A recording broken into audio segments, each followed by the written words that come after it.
Hello everyone and welcome to this webinar. My name is Matt Gray and I'm an analyst at TransitionZero.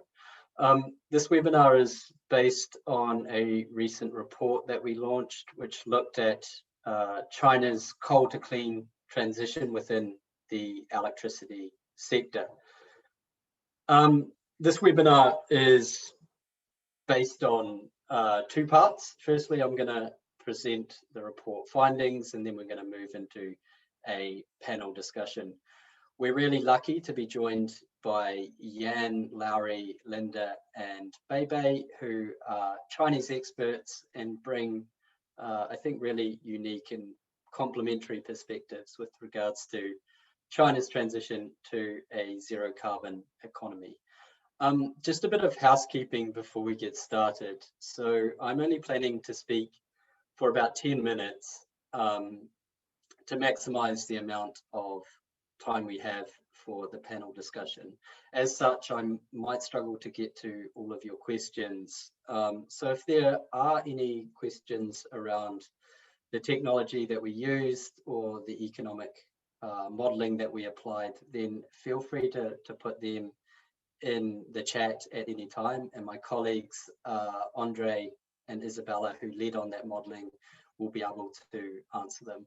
And obviously anything that we don't get to will follow up after this webinar. So before we get started, I thought it would be a good idea to explain who TransitionZero is. We are a very new organization. We're a mission-driven analytics company that uses data science and financial modeling to help inform business and policy decisions with regards to the transition to a zero carbon economy. Currently, we're focusing exclusively on the electricity and heavy industry sectors.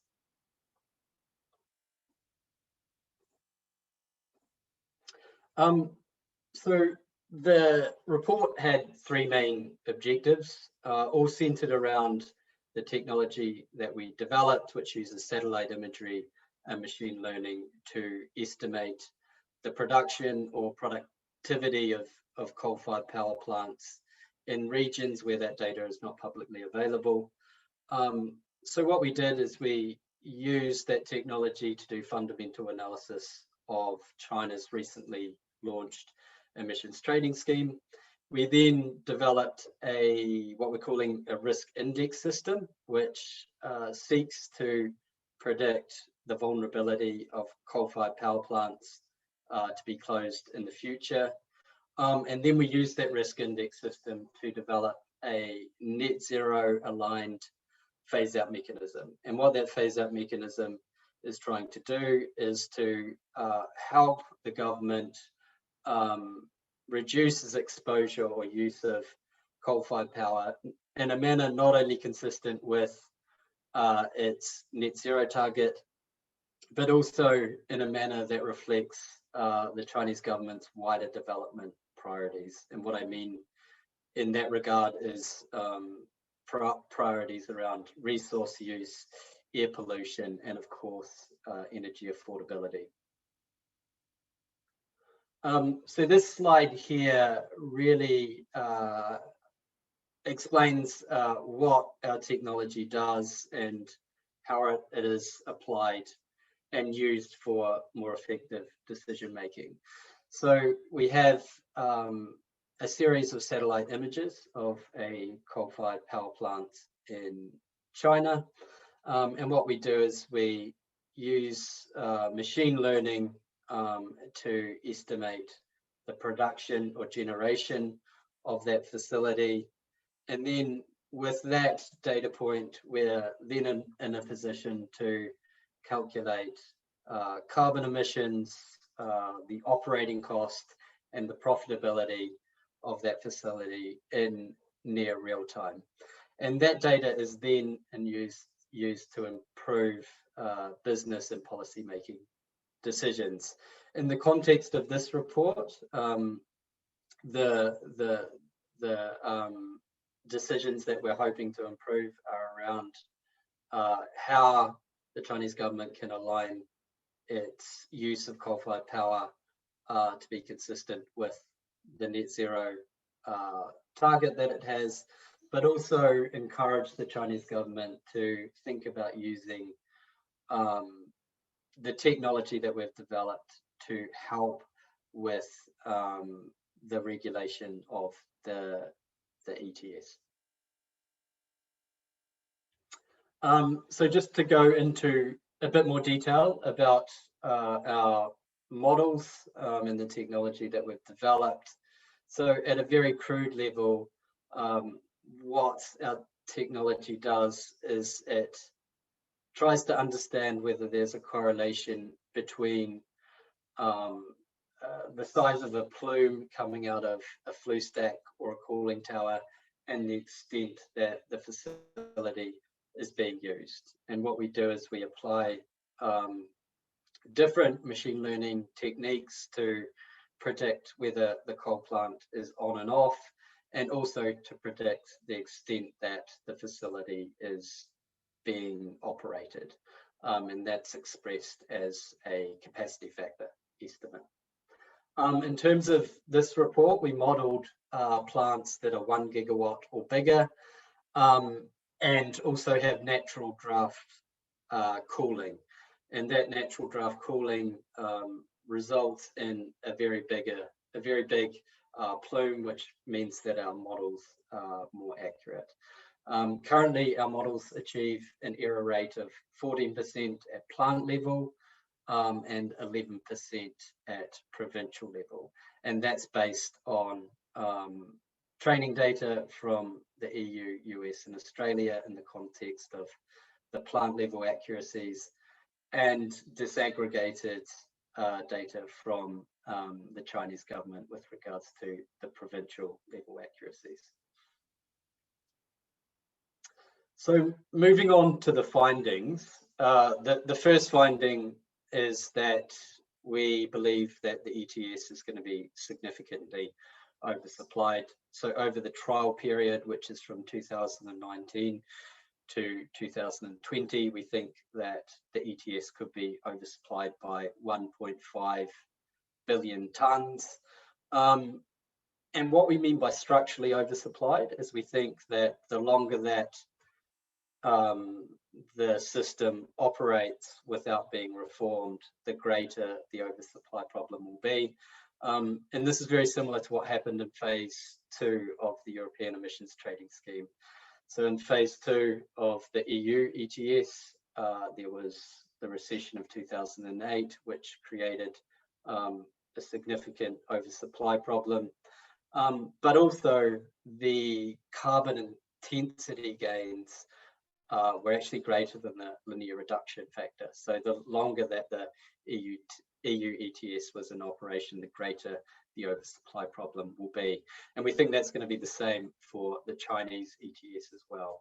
The only difference being that the carbon intensity benchmarks are too relaxed, and therefore the big efficient generators will simply be given more allowances than they need. And in that regard, the more they generate, the more oversupply will increase.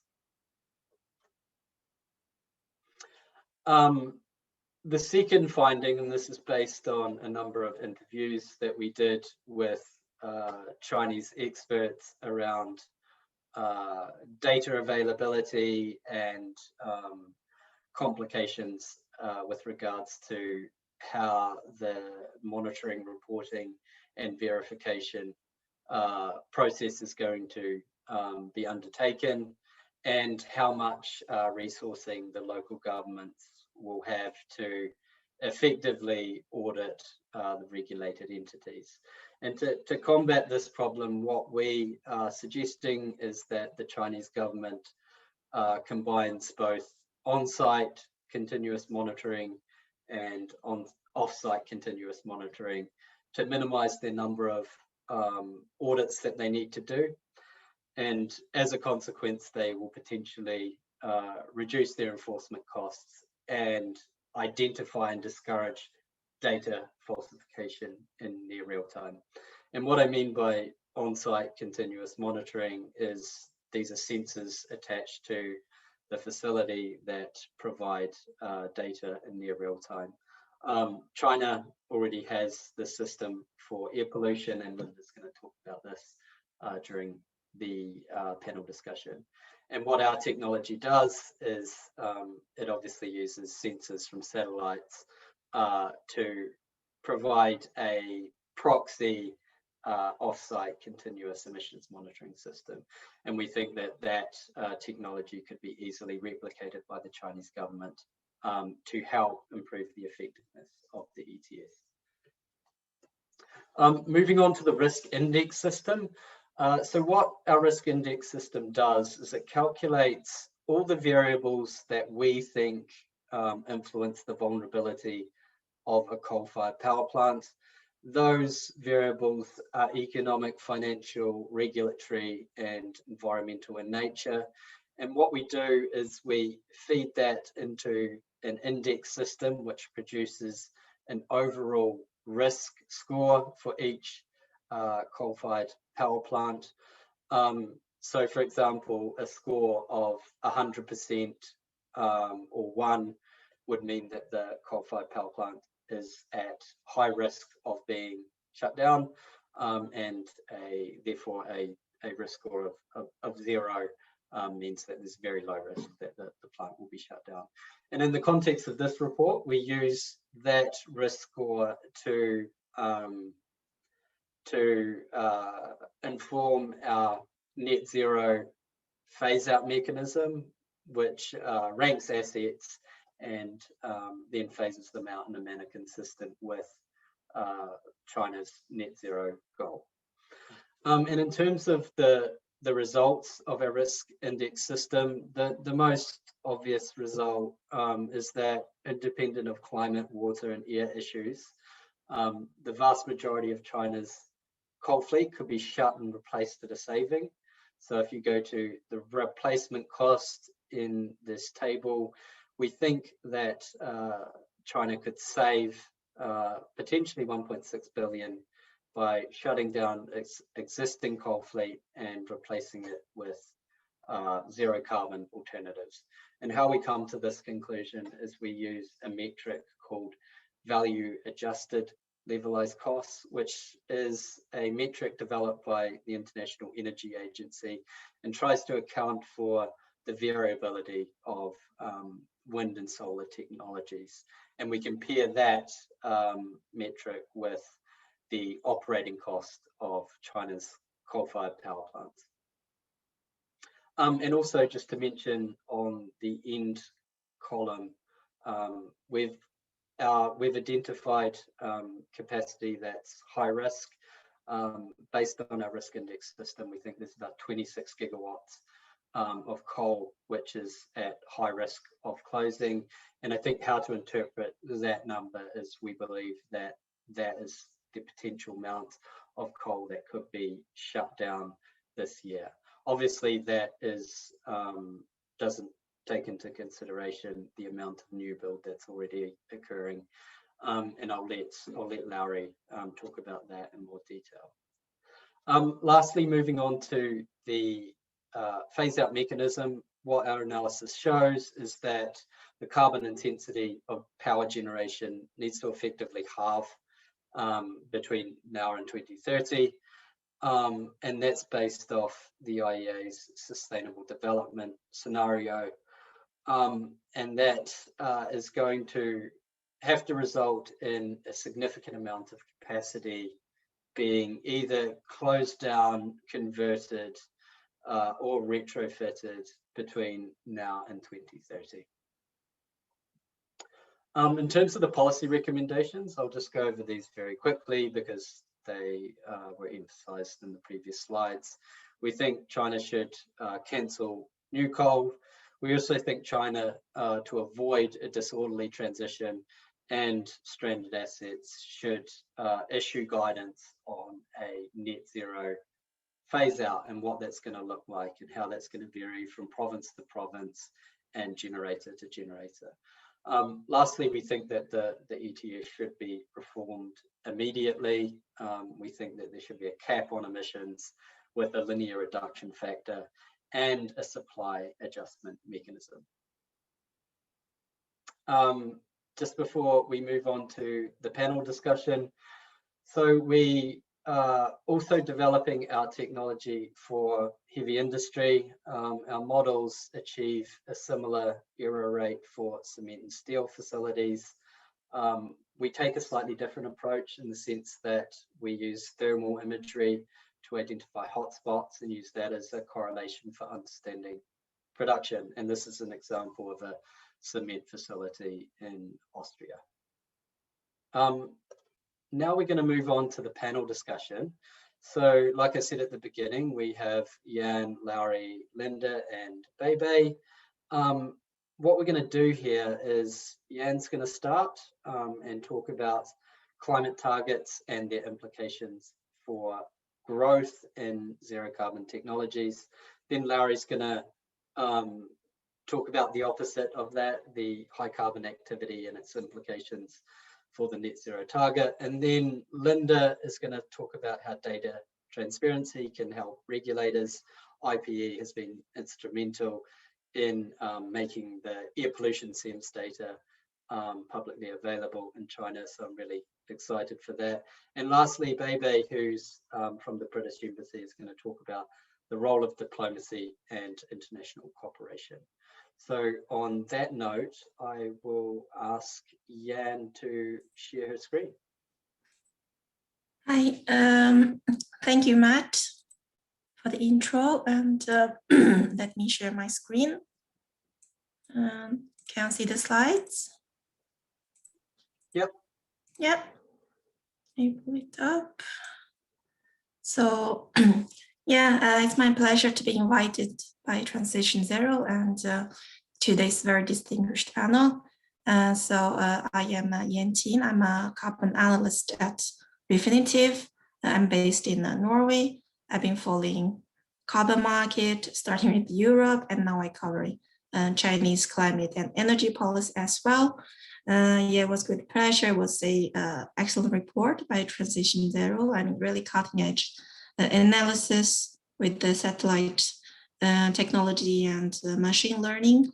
I'm very sure it will be very useful. Indeed, also the policy recommendations for helping China to achieve its climate goals.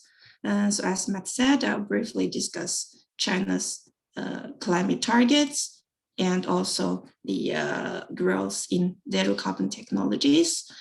So yes, China's climate target, I mean, without further mentioning, we have all hearing. So last September, China has pledged to peak emissions by 2030 and importantly achieving carbon neutral by 2060. And this is really an announcement made not only internationally, but domestically. Carbon neutral is really a buzzword of the past months. And so as of last year, yearly emissions of China, I mean CO2 emission only, around 10 gigaton. And so over 28% of global CO2 emissions. Yes, but how can China, and what does this climate target mean for China's emission pathways? And here is also another very famous study from the influential researchers at influential think tank as well at Tsinghua CICC SD Institute. And this is a China low carbon pathway study they released last October. And here's the emission pathway. And as we are here now, around 10 gigaton of emissions. And then to peak before 2030 means there is some room for emissions to grow. But just before 2030 or slightly, or even further before, China has to reduce its emissions along one of the pathways. So the Tsinghua study put 4 different scenarios.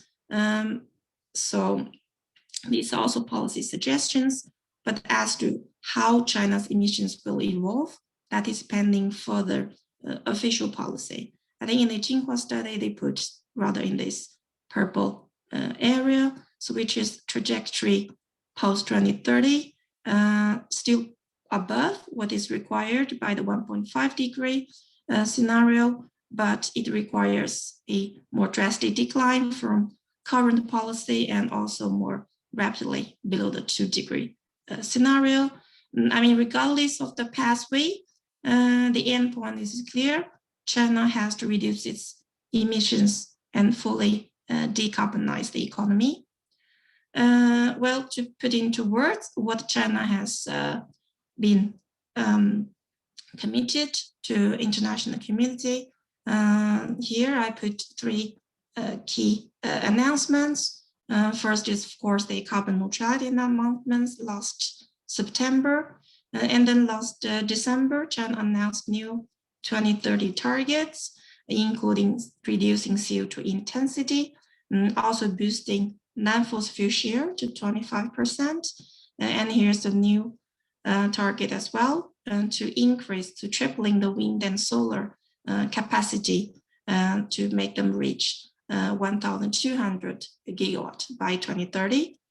And in this April, just at the US organized climate summit, so President Xi announced further China will strictly control coal-fired power generation projects and start to phase down coal from during the 15th 5-year plan. So that is from 2026 and onwards. And in the meantime, policymakers across China, all the ministries and enterprises, they are all making their peak carbon action plan. So I mean, there are sectors, enterprises, they are also announcing their own peak carbon targets and their own carbon neutral plan, etc. So the momentum is gathering. Still, again, I have to say, we are waiting for more concrete measures to be seen. Well, yes, as China need to decarbonize, I mean, here is China's emissions by sectors. So the blue area is the power sector, which is what Matt talked about in the report as well. This is around 4 gigaton of emissions that is covered by the ETS as it is now. And the orange part is the industry sectors, another around 4 gigaton of CO2 emissions. So the Ministry of Environment has said the goal is to expand the ETS from power sector only to industry sector as well by 2025. So we may already see over 80% of China's emissions will be covered by the ETS as then. But still we see there for China to reach its climate target, it has to decarbonize all the sectors. And if you look at the energy mix of China, we are here now around, I mentioned the 2030 target of 25%. So, which means that non-fossil fuel share in energy mix, the green regions, they have to increase further, but fossil fuel share the share has to decline. And again, in the Tsinghua study, in the 2-degree scenario alone, it puts China's non-fossil energy to over 70% of the energy mix in 2050. And in a 1.5-degree scenario, non-fossil fuel has to increase even further to 85%. So in the next 30 years, China has to flip the share of fossil and non-fossil fuel in its energy mix. So definitely it's giving a lot of potential. Also, the country has to adapt zero carbon technology. Yes, but which technology? Here's one very nice illustrative chart from China's famous investment bank, CICC, from its a series of 14 China carbon neutral reports released in March. In one of the topical reports on technology, CICC has put 3 stages for China achieving carbon peak and carbon neutral, and pinned down the technologies that is crucial at each stage. It's a bit detailed, but overall, it seems that in the near term, the next 10 years, in terms of low carbon technology, what China should achieve or should develop is on efficiency and reducing intensity, etc., and more on the low carbon segment. Post 2030, when emission has to decline more drastically, China, which is the key stage as CICC put, China has really developed or deployed at a large scale the truly zero carbon technology. So here is that zero emission power generation, of course, renewables plus storage and plus hydrogen too. Well, post 2050, if China has to achieve carbon neutral and really fully eliminate the last batch of hard to abate emissions, here is where really negative emissions technology and CCUS came into play, and hydrogen deployment has been fully agreed. Well, of course, that's a pathway. I think here is more realistic outlook in another very good report by Rocky Mountain Institute released in February. Here shows, I mean, for the technology I mentioned in the previous slide.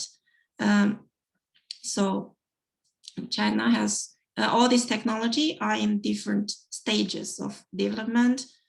I mean, we all know renewables are, their costs has drastically came down in past years, and so does battery technology. So there some technology are already in the plateau of productivity, but some technology are still in the infant stage. But nevertheless, in the RMI report, it pinned down 7 areas that China has to invest as to achieve a zero carbon future. Well, where do we stand now? I mean, China is the largest, both for renewables, China is both the largest producer and consumer of, let's say, solar and wind equipment. China dominates solar supply chain, some of the battery supply chain, and also China has a cost advantage in hydrogen production equipment. So in some area, China is already leading. But I mean, a lot of caveats to China's dominance as well. There are shortcomings. There are some areas China is lagging, and these are areas that's often discussed in domestic debate as well, where China has to develop along the technology development curve and which segments. So yeah, a few of the core components China is lagging in technology, and also as to the level of the manufacturing, etc. So yes, there's still further room to develop for China as well and invest in these zero carbon technologies. Well, if I talk about China's climate goal and its implication for the growth in zero carbon technology, so I think for the areas China is already dominating, here is a nice chart from IRENA and IEA on China's dominance in global EV share, solar and wind. And I mean, last year, even for wind energy in China, it's picking up, gathering more speed as well, and also in offshore wind. So yeah, I mean, China's carbon neutral is viewed as the energy revolution, where previously we would think energy as hydrocarbon, as fossil fuel, as energy, as fossil fuel and more emission intensive energy. But maybe to achieve carbon neutral and develop zero carbon technology is really to having all the new forms to replacing the old ones. China has already, I mean, we already see China's goals on renewables taking shape. I just mentioned that the energy regulator, they have put a draft target 40% of renewables in power consumption by 2030. So here's China's electricity generation mix. And here's the tentative goal, and here's what it implies for wind and solar. So even though China's official target now is 1,200 gigawatt of wind and solar by 2030, to achieve this tentative 40% goal, China's wind and solar capacity will need to grow further, and meaning that in these 10 years, China's wind and solar will grow above 100 gigawatt per year, which, I mean, given the dominance in supply chain, it should be very achievable. Well, we look at from the other sector, the transport sector. So EV and actually hydrogen fuel cell as well. China is dominating in the EV industry. And one reason is also that China's car manufacturers has been lagging behind European, American, and even Japanese and Korean counterparts. But with in the EV race, if China acts faster, this is the opportunity China could surpass the global competitors. Yeah. So yes, carbon neutral target really is fueling a zero carbon technology race as well. So the investment needed to achieve China's zero carbon target. There are many estimates. The famous Tsinghua study put around 100 trillion yuan, so around $12 trillion new investments. So yearly, around 2% of yearly GDP. And here's again the chart on investment needed by sector from the Tsinghua study. Well, and here is the areas again mentioned in the Rocky Mountain Institute reports. So the 7 areas. It doesn't mean China will need to invest same amount or same share into all of it. There are more details in the report, if can have a look as well. But I think from what I observed, that for the size of China's economy, the investment into zero carbon technology will not be a single track. It will be a multi-track to ensure that the country both keep its competitive advantage and also could leading or has a first starter advantage in the new areas as well. Yeah, that's what I've prepared. Thank you very much, and we can follow up more in the Q&A after all the panelists have spoken as well. So yeah, back to you, Matt. Thank you, Jiang. Can we just do a quick question now? We have a question on hydrogen. So in the previous slides, you referenced the study which had 3 phases to decarbonizing China's economy, and the participants said grey hydrogen for 20 years and green hydrogen only in 2050. Any insights into this decision? Is that, very quick on that. Is that based on cost, or is that based on policy? Very, cost definitely. I mean, have more chart. There's several studies as well. Currently, when we even in the chart when I show China is developing on hydrogen fuel cell trucks, but hydrogen now, due to cost, is still the fossil fuel based hydrogen, actually coal.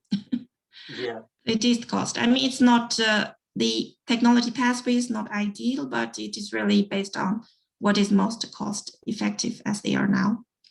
Yeah, excellent.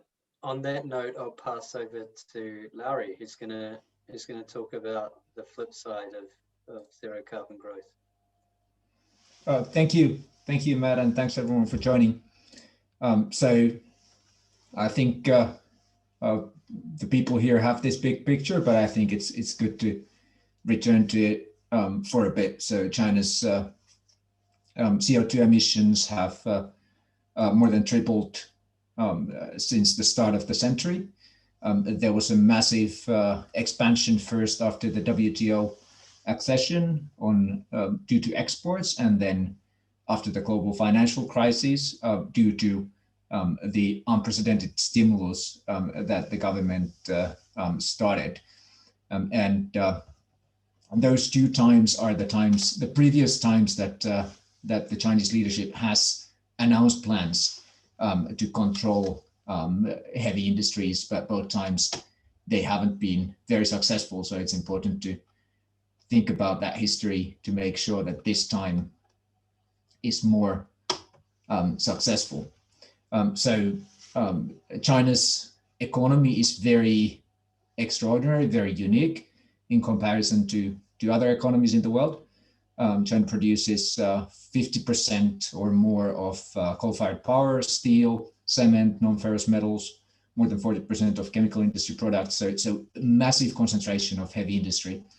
And that's due to an economic model that is very favorable for capital-intensive heavy industry, and that has a very high reliance on construction and heavy industry projects to drive GDP growth.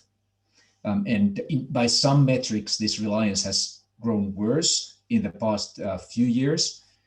So, for example, steel output has grown faster than the GDP, in spite of the fact that it was already at a very high level. The government's response to the COVID-19 economic shock has certainly made this reliance worse. The energy-intensive sectors were the fastest to recover from the shock. They've rebounded faster than the overall economy and resulted in a very significant jump in CO2 emissions. For example, on the second half of last year, a 4% jump year on year. As I mentioned, there's a history of attempts to rein in this kind of industrial and construction-driven economic model.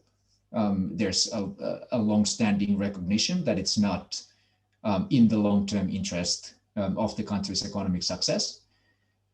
So in 2012, there was the new normal economic policy. 2013 bans on expanding coal burning industries in the key industrial regions, or key economic regions, which are also the key air pollution control regions, or were back then. And then the supply side or structural reforms announced 5 years ago, along with including targets to control industrial capacity. And I'm just going to say that essentially all of these initiatives have at least to a large part failed because of the challenge of reforming this economic model. Last year, in the last 2 years, really, proposals for new coal-fired power plants have jumped after posting very low numbers for a few years. And so last year, 4 out of every 5 announced projects to build new coal-fired power were in China. At the same time, the utilization of coal plants fell to a record low,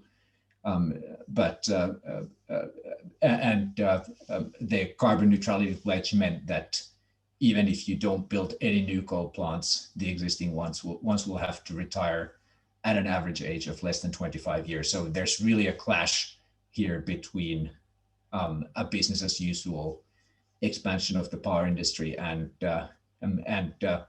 the need to get on this carbon neutral path.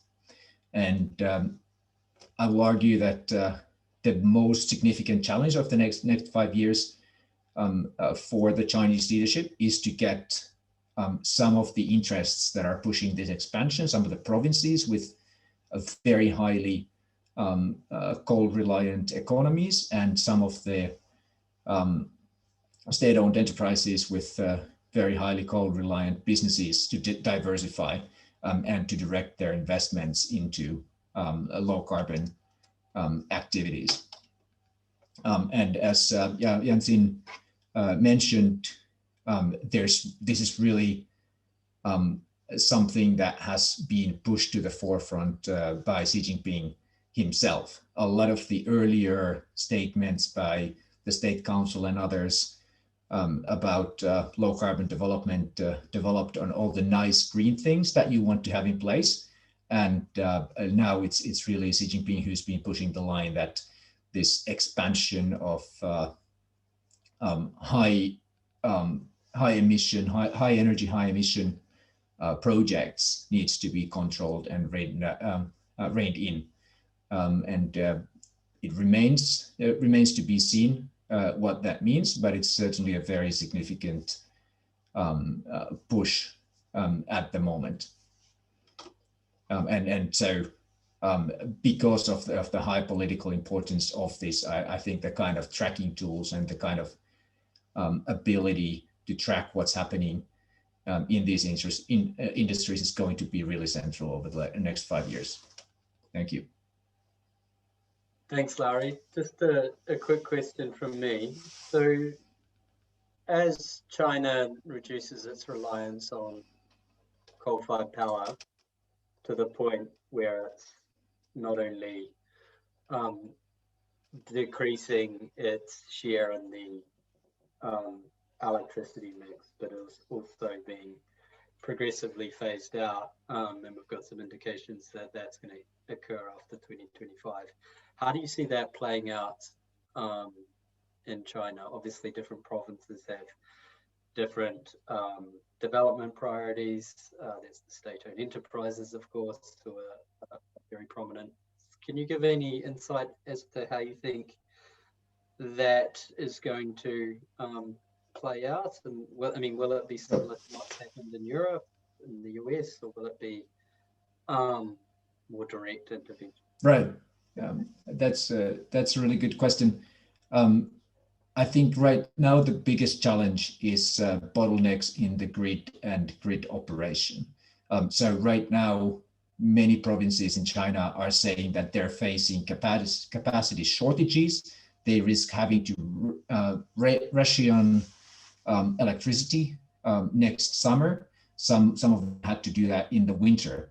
And on the surface, looking at the numbers, that's absurd because China has far more dispatchable capacity than the peak demand is in every one of the grid regions. But there's a very outdated way of planning and operating the grid that is really the constraint here. And I think what your data, what your financial analysis shows is the prize to be had from reforming this grid operation and making sure that you don't need to keep building more coal, even as the demand for coal-fired power generation goes down. And so basically, what we're looking at now is something like 200 gigawatts of new capacity being added just as a transition measure to keep the lights on, even as coal-fired generation falls, and the financial return on that is of course extremely negative. I think once the country decides that it's time to actually start cutting back on coal-fired capacity, which we're not there yet, but once it does, I think the way it's going to play out is very similar to what's happened so far in the mandates to close down steel, cement, coal mining, other overcapacity heavy industries.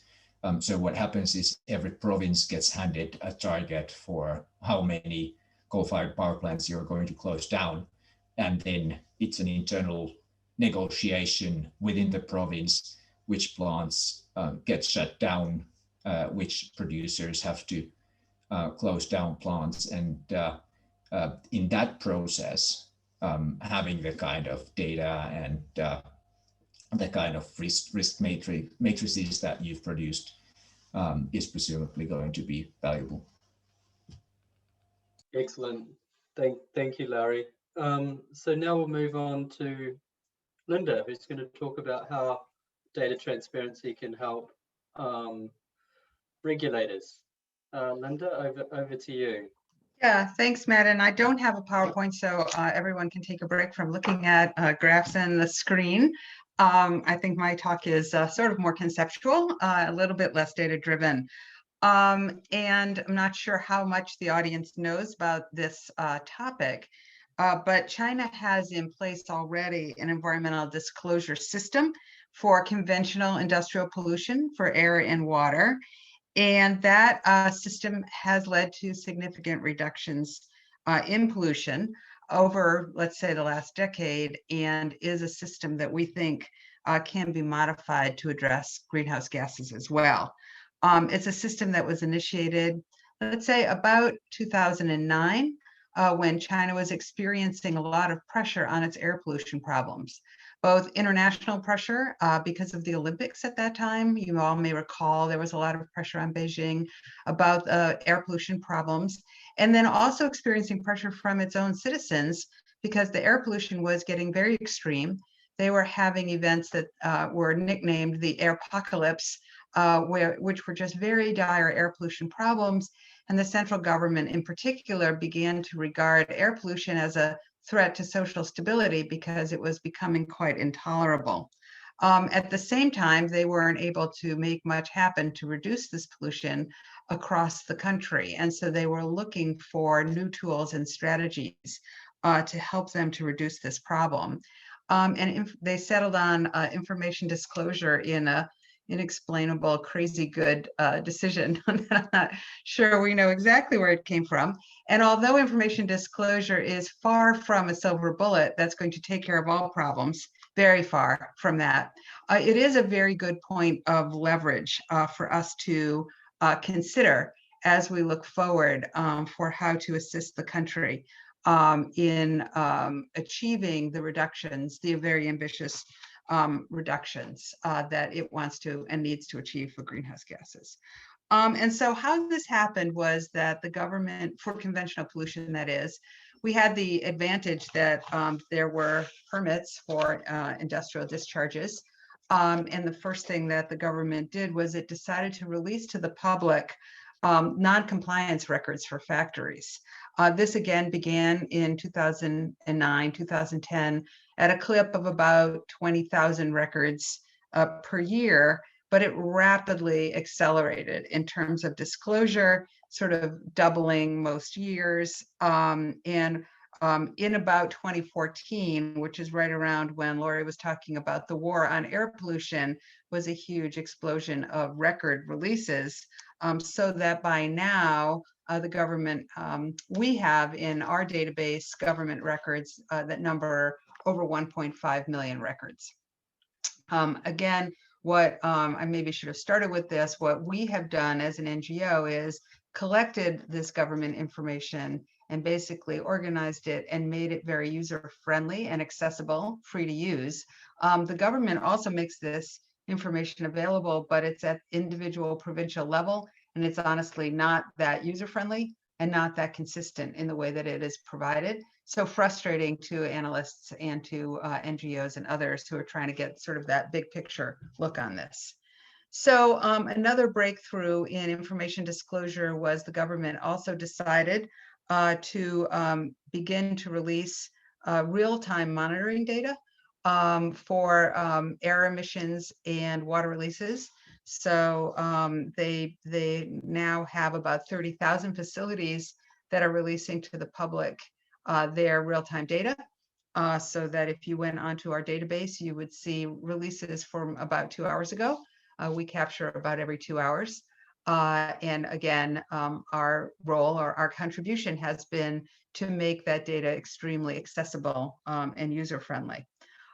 When there was that huge release of around 2014 of more records, one of the things that the country did was to decide to release historical records on non-compliance of facilities. And although at the time I sort of shrugged my shoulders and thought, okay, who cares, historical records, this has actually turned out to be quite interesting and important because it shows chronic non-compliance problems, facilities that have had a long-standing non-compliance. And so that it helps you put into context the real-time data or also the most recent non-compliance records. If you look at some facilities, that might be a one-time occurrence. Other facilities, this might be a 10-year problem that has never been resolved. And so, as I said, we decided we could play a useful role by collecting this data. What we did was we focused first in our first sort of wave of work on public concern, which was driving the government concern about air pollution in individual localities. We created a really handy app that people use, the Blue Map app. They can use it to look at their daily ambient air pollution levels. So that's just what's going on where you live or around the country. And then if they don't like what they see, or if they're just curious, by clicking another tab, they basically can look at what the sources are releasing right then. So if you're experiencing, like, say, a class 5 air pollution day and you can't send your kids to school, you can actually figure out if there are facilities in your area that are out of compliance, and you could contact your local officials who are supposed to be enforcing these permits and ask them what's going on, because this facility is an egregious polluter that day. And so we have about more than 3.5 million people who have downloaded the app. It's very heavily used, almost like a weather app. That was sort of the first wave of work that we did with public disclosure. The second wave was to focus on the private sector. And for those of you wondering what an American is doing working for a Chinese NGO, here's the explanation. They decided to look at multinational corporations who are using Chinese facilities to manufacture for export, and to try to leverage those corporations to take more responsibility for egregious pollution from factories in their supply chain, and created a green supply chain program.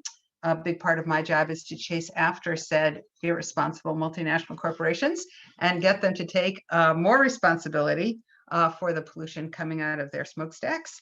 And along with this, we created a set of tools that help to them to oversee their factories and their database. So we have sort of search tools that operate automatically and that give the corporations real-time notification when a violation occurs. We have an annual grading system where we call out the sort of leaders and laggards, and that is all publicly available information. So it's a way that, for example, Carbon Disclosure Project just gives you the grade. We give you the gory details of what went into that grade. And then at the same time, running alongside this on parallel track, we also began a disclosure effort of what was going on in terms of city and provincial level disclosure.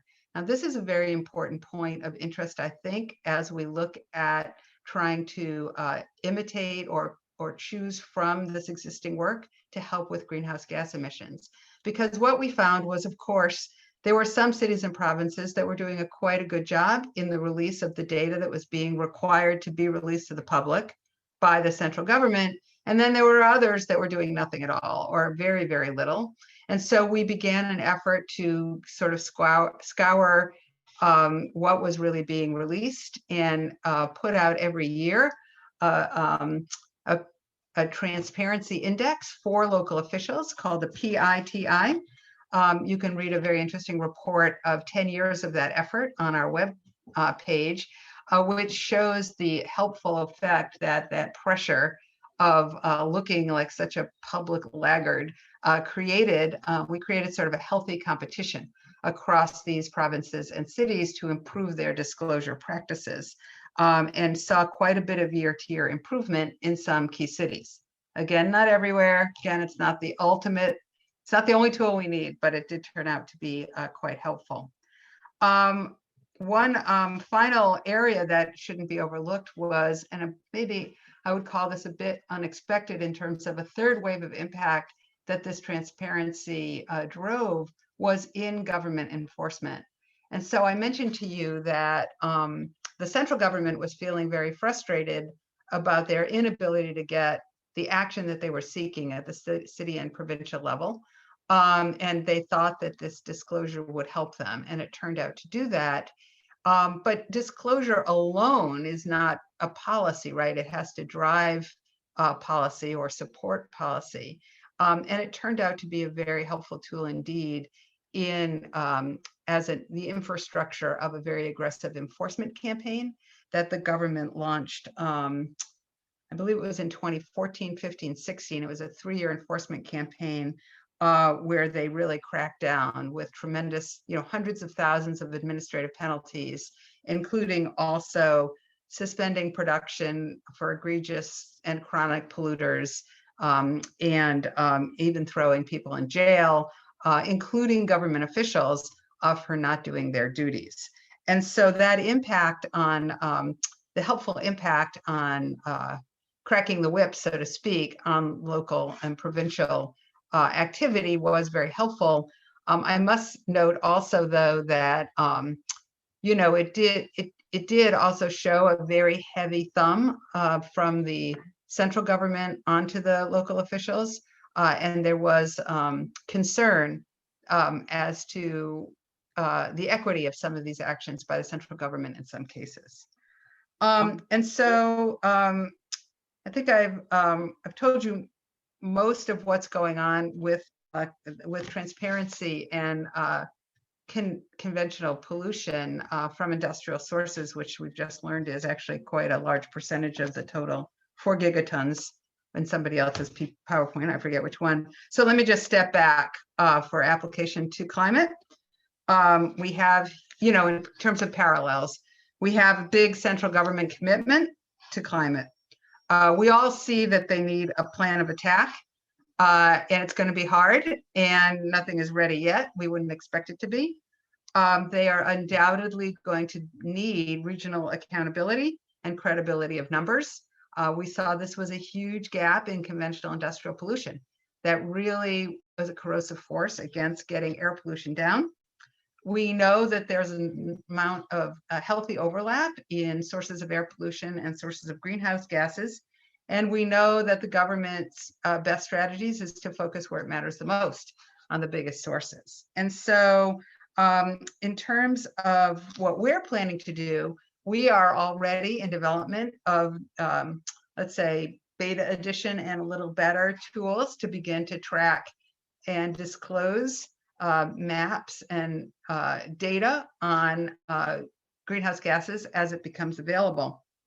And then as to the rest of things for TransitionZero and other close new colleagues of ours, I would just add sort of a 5th recommendation into the frosting on the cake of the excellent report, which is to promote the need for transparency as a 5th sort of recommendation.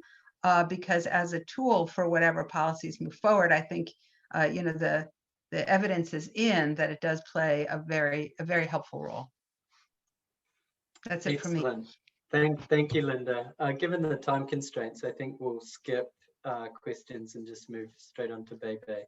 Beibei, are you okay to share your screen? Yeah, sure. Let me share my screen.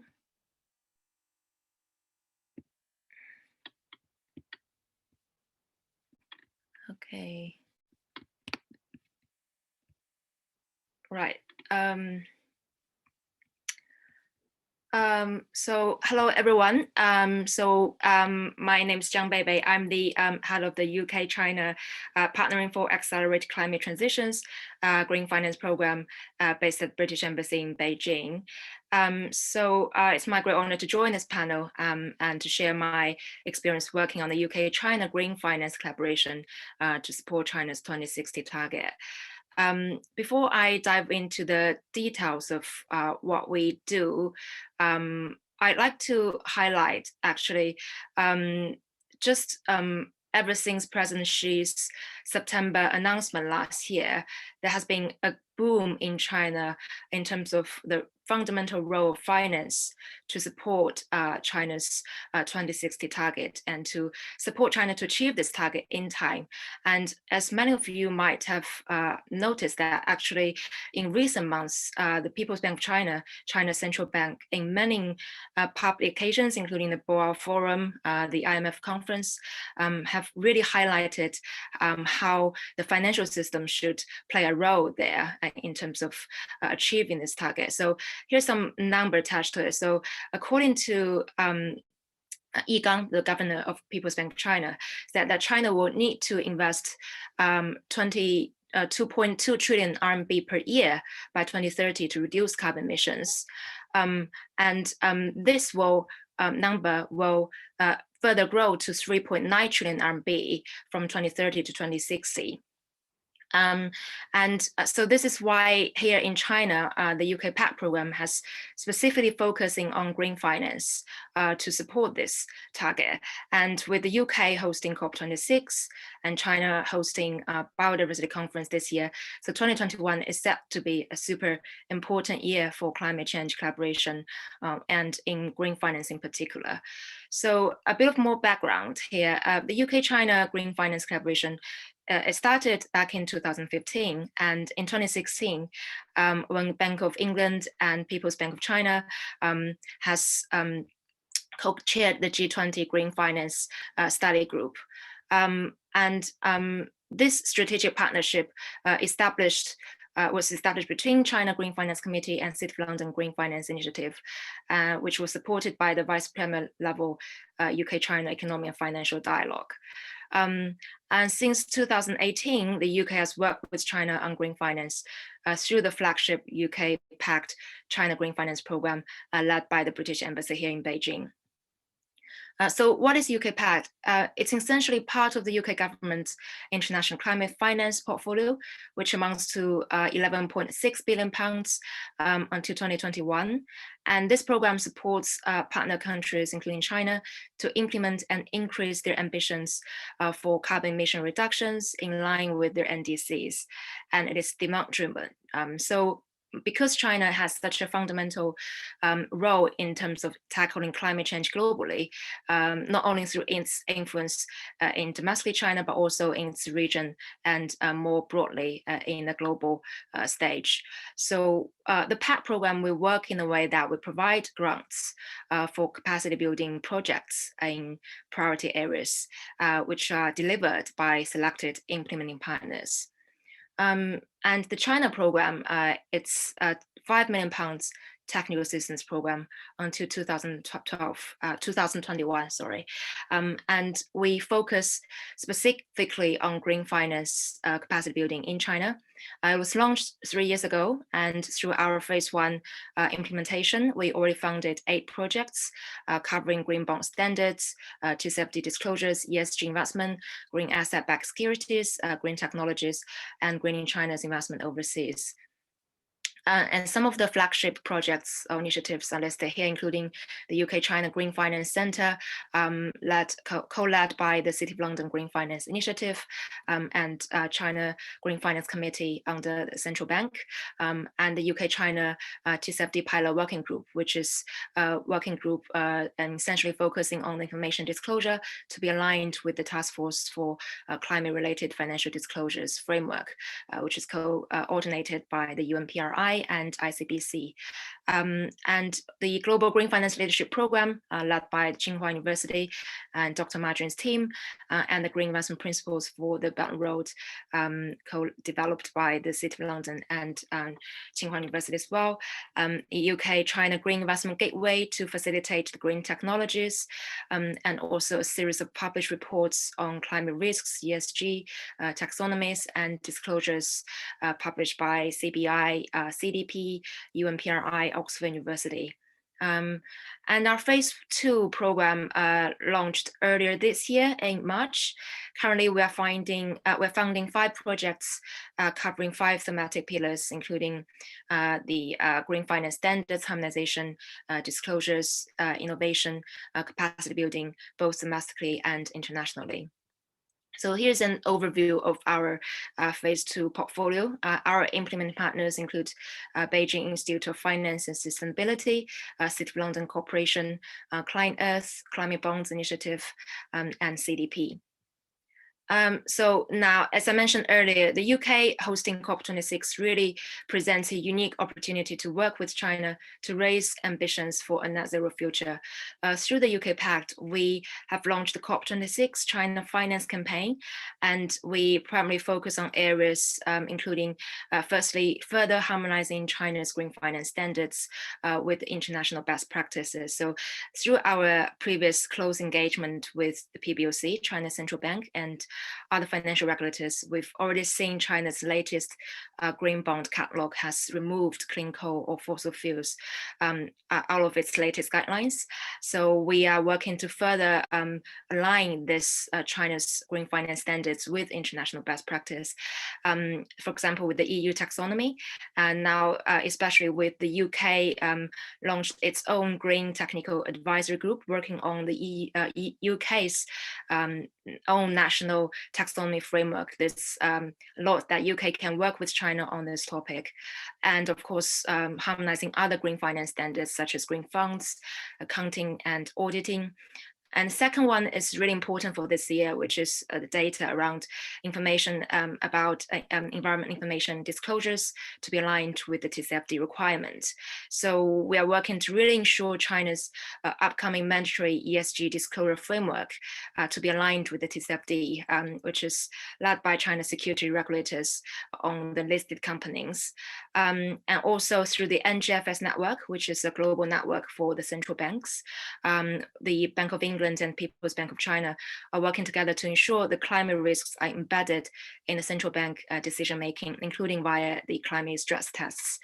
And there's also this COP26 joint statement for government and regulators to sign up for. So we really hope the China's government and financial regulators could sign up to this one to openly endorse TCFD, so that more financial institutions and Chinese firms could disclose their information or carbon footprint to be aligned with TCFD requirement. And also with the UK already endorsed the TCFD and TNFD, which is the Task Force for Nature-related Financial Disclosures. We are also hoping to see more Chinese companies to sign up for this one, and in particular, building on the success of the UK-China TCFD pilot working group in the past 3 years. Thirdly is around innovation. So we'll continue to encourage the development of more innovative green finance products, including the ESG products such as ESG funds, indexes, and exchange traded funds, and also to utilize the financial technologies or green technologies to support the development of net zero investment technologies as well. And as I mentioned, nature or biodiversity finance would be the next front line in terms of tackling climate changes. There's increasing link between nature and climate change. And now with the China launching its national carbon market in June, this is also very important for China to develop its own carbon financial derivatives to support the fair trading of the market as well, and to share experience from the task force on scaling voluntary carbon markets with China. And we'll also continue to support the work around greening China's investment overseas, primarily through the green investment principles for the Belt and Road, and also the capacity building program via the Global Green Finance Leadership Program, which already hosted 5 events over the last 2 years in China, Morocco, Kazakhstan, and Malaysia. And this year we'll continue to focus in BRI regions, including Central Asia and South and Southeast Asia.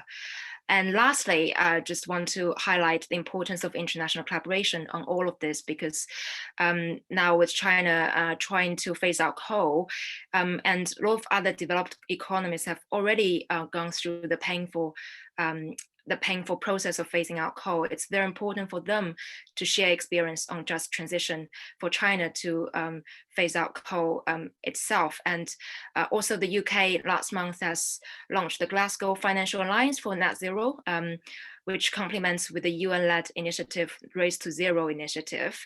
And we are really looking to create this global platform for all the asset managers, asset owners, banks, businesses to join hands. And so we really want to see more Chinese companies to sign up to this kind of net zero pledges going forward. And I'd very welcome the expert views from the panel today in terms of the challenges we see in terms of how we can convince more Chinese companies to join this kind of net zero alliances going forward. So I'll stop here. Thanks, Matt. Thank you, Beibei. Just a quick question from me. With regards to financial disclosures, where is China relative to some of the other big Asian economies such as Japan and South Korea? Are they leaders or laggards, somewhere in the middle? Can you give any insight on that? In terms of how China's own ambition compared to other regional, like Japan or Korea in the region? Yeah, that's correct. Well, I think actually the 2060 target is quite ambitious. I mean, in terms of the scale for China, because China is already kind of the largest emitter, and the scale of the economy and the difficulty of how China can achieve that target from just in 30 years from peak to net zero, the challenge is huge. So it's really inspiring and encouraging to see that China has set this 26 target. I think the question here is really in terms of how China can achieve this. That's why we really need to scale up the to direct more financial capital flows to support this, because if finance keeps investing in coal, in dirty energy, and there won't be enough motivation for the whole economy to change without the support of finance. And also we've been talking a lot about the greening the financial system, so green finance, but there's not much enough done here in terms of divestment from coal. So how to support the transition from brown to green. So as the people here today, Lauri and others on the panel mentioned, this huge challenge in terms of pulling down, reducing coal. And because of the vested interest here, it's not going to be easy. And it's especially in terms of the competition among provinces and cities, and also the vested interests with the SOEs. So I think compared to other countries, it's encouraging to see that China has set this target. I think and also to see that China has established this national framework on green finance, and all of local initiatives are really looking at how green finance can bring commercial opportunities. But there might be still a lack of incentive around supporting the transition from brown to green. And that's why it's very important for them to set up this, for example, taxonomy around transition finance, and to utilize transition bond to support this, not just green bond, but to really separate brown from green, and to encourage the disclosure from brown industry as well, not just disclose on environmental green information, but also on brown information as well. Thanks. Excellent. Well, thanks for that response and for your presentation. It was really insightful. So we are 15 minutes over our allocated time. So I think to respect everyone's time, we'll finish up there. Just to say that the presentation slides will be made available, and a recording of this webinar will be made available to the participants. So I'd just like to thank the panelists for taking the time to present, as well as you for joining to listen in to what we have to say. If there's any other questions, feel free to get in touch with us. We're highly contactable. Other than that, I think we will finish up there. So thank you very much.